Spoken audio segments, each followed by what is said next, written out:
Alam mo ba kung sino ang pinakasinungaling na tao sa mundo? Ang lalaki. Hindi dahil masama sila, kundi dahil hindi nila kayang aminin kapag nahihirapan na sila. Sanay silang ngumiti kahit pagod na ang loob.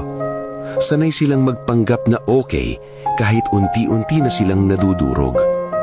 Kapag kinamusta mo sila, iisa lang ang sagot. Okay lang. Pero sa likod ng salitang iyon, may mga gabing tahimik silang umiiyak. May mga problemang sila lang ang may alam. May bigat na araw-araw nilang pasan, pero wala silang masabihan. Dahil tinuruan silang maging lalaki, matigas, walang luha, walang kahinaan. Para bang bawal silang mapagod, bawal silang masaktan, bawal silang umiyak. Dahil kapag lalaki ka, dapat palagi kang malakas. Pero ang totoo, mas emosyonal ang lalaki kesa sa iniisip ng lahat. Mas malalim silang magmahal, mas tahimik silang masaktan, mas matagal nilang kinikimkim ang sakit hanggang sa sila na mismo ang maubos.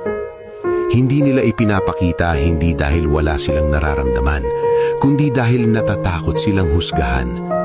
Dahil labag sa pride nila ang makita silang mahina.